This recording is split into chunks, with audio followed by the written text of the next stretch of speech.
దొంతి చిన్న గారు, అలాగే బీజేపీ తిరుపతి జిల్లా అధ్యక్షుడు సామంత శ్రీనివాస్ గారు మరి కాసేపు జాయిన్ అవుతారు. సో ముందుగా మనం ఒకసారి ఆర్ఏ అజయ్ కుమార్ గారితో మాట్లాడుతుంది. గుడ్ మార్నింగ్ అజయ్ కుమార్ గారు. ఏంటి అసలు తిరుమల తిరుపతి దేవస్థానానికి సంబంధించి ఏ అంశం జరిగినా, లేదు ఏ ప్రచారం జరిగినా, లేదు ఏ వివాదం జరిగినా దీని వెనక ఉండేది వైఎస్ఆర్ కాంగ్రెస్ పార్టీ.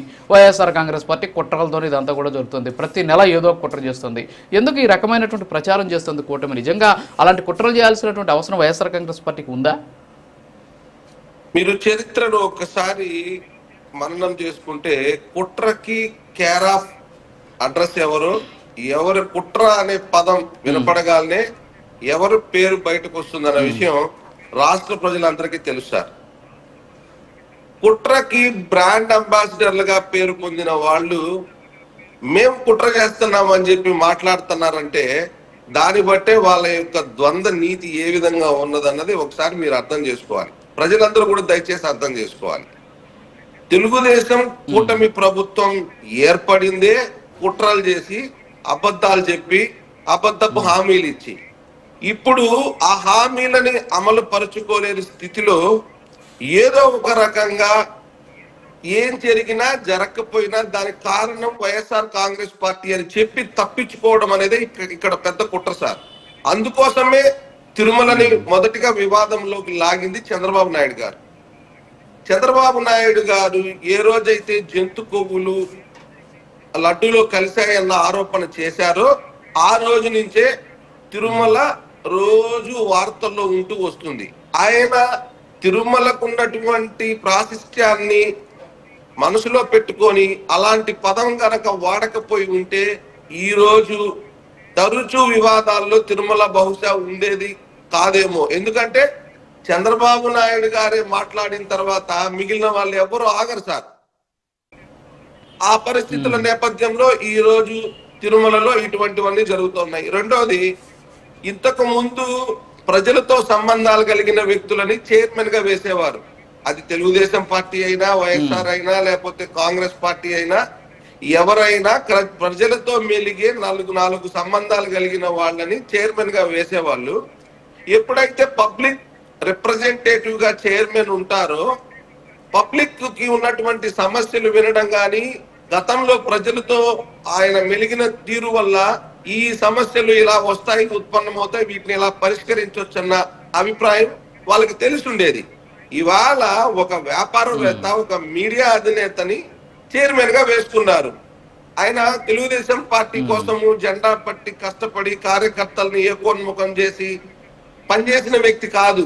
కేవలం TV5 అనే ఒక ఛానల్ పెట్టుకొని తప్పుడు వార్తలు ప్రచురించి ప్రజల మనసుల్ని తప్పుదారి పట్టించడం కోసం ఒక సాధనంలాగా ఉపయోగపడిన వ్యక్తి. ఆయన చైర్మన్ చేస్తే ఆయనకి పరిపాలన చేతగాక ఆయన చేసేది ఏముంటుంది? ఇది తప్ప ఏం జరిగినా దానికి కారణం వైఎస్ఆర్ కాంగ్రెస్ పార్టీ కుట్ర పన్నుతుందన్న మాట తప్ప మరేం చెప్పగలరు ఆయన? అంతకు మించి ఆయనకి ఏం తెలుసు అని చెప్పగలరు చెప్పండి.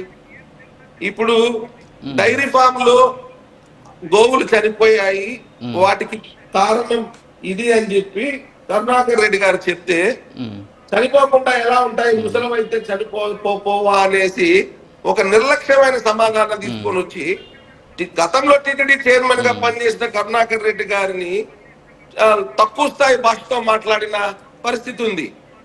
సో దీన్ని బట్టి అర్థం కావడం లేదా ఆయన యొక్క సామర్థ్యం ఏ పార్టీలో అనేది?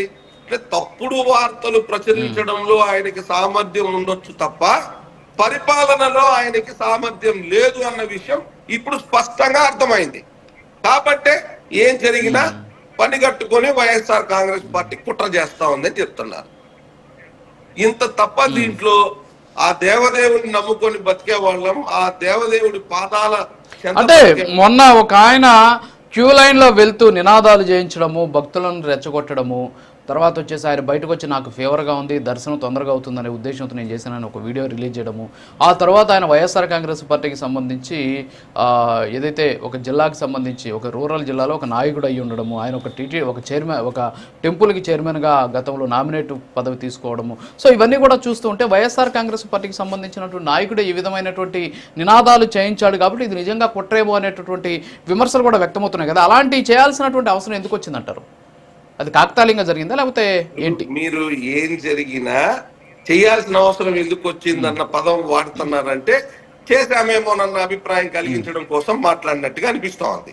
అది కరెక్ట్ కాదన్నది నా భావన. సరే, మీ వర్షన్ మీది ఎలాగైనా ఉండనివ్వండి.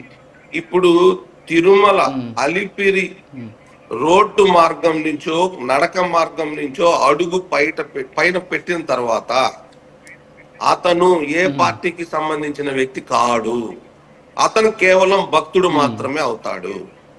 ప్రతి పార్టీలోనూ వెంకటేశ్వర స్వామికి పరమ భక్తులు ఉంటారు. వాళ్ళ మనోభావాలని వాళ్ళు తిరుమలలో జరిగినటువంటి సంఘటనల మీద వ్యక్తపరిచినప్పుడు పార్టీని ఎందుకు ఆపాదిస్తారు? వైఎస్ఆర్ కాంగ్రెస్ పార్టీకి సంబంధించి కరెక్ట్. ఆయన ఇప్పుడు ఆయన అక్కడికి వచ్చి మాకు దర్శనం కల్పించాలి, లేకపోతే ఆలస్యం జరిగిందని మాట్లాడాలి, కానీ భక్తులకి వసతి కల్పించాలి, భక్తులకి పాలు ఇవ్వాలి, వచ్చినటువంటి వాళ్ళందరికీ కూడా దర్శనం తొందరగా కల్పించాలి నినాదాలు కాదు కదా. మాకు దర్శనం భక్తుడు అనేవాడు ఏం చేస్తాడు? అయ్యా మేము వచ్చి ఇన్ని గంటలైంది క్యూలో నిలబడి మాకు దర్శనం కల్పించండి అని అడుగుతాడు. అంతేగాని వసతి కల్పించాలి, చేతగాని టీటీడీ చైర్మన్ డౌన్. సో ఇలాంటి నినాదాలు ఎందుకు సార్? భక్తుడు అనేవాడికి అయ్యి ఉండవు కదా. రాజకీయ నాయకుడు మీరు చెప్పింది 100%. కొండ ఎక్కేటటువంటి ప్రతి ఒక్కడు భక్తుడే. వాళ్ళకి పార్టీలతోటి, కులాలతోటి, మతాలతోటి సంబంధం లేదు. మరి అలాంటప్పుడు ఆయన ఎందుకు రాజకీయమైనటువంటి నినాదాలు చేయాల్సి వచ్చింది? ఆయన ఎందుకు మీరు వెనకేసుకొస్తుంటారు? ఆయన Chandrababu Naidu down down, Pavan Kalyan down down అంటే అది రాజకీయం చేసినట్టు. ఆయన అక్కడ ఉన్నటువంటి చైర్మన్ డౌన్ డౌన్ అన్నాడు. దాంట్లో రాజకీయం ఏముంటుంది? వసతి కల్పించాలా? క్యూ లైన్ లో ఉన్నవాడికి వసతితో ఏం సంబంధం సార్? క్యూ లైన్ లో ఉండేవాడికి వసతితో ఏం సంబంధం? దర్శనం కల్పించడం అడగాలి. ఆయన చాలా మంచి ప్రశ్న వేసినారు. ఆయన వసతి లేక ఇబ్బంది పడి క్యూ లైన్ లోకి వచ్చుంటాడు, కాబట్టి ఆ అంశాన్ని కూడా తెరపైకి తెచ్చుంటాడు. అన్ని పంపిస్తాను మీకు. ఆయనకు వసతి ఉందా లేదా, ఆయన ఏ రూమ్ లో దిగాడు మొత్తం నేను పంపిస్తాను కానీ మీకు. సరే, ఓకే సార్, ఓకే. మీతో నేను వాదన వద్దు, నాకు వాస్తవాలు కావాలా. మధుకుమార్ గారు.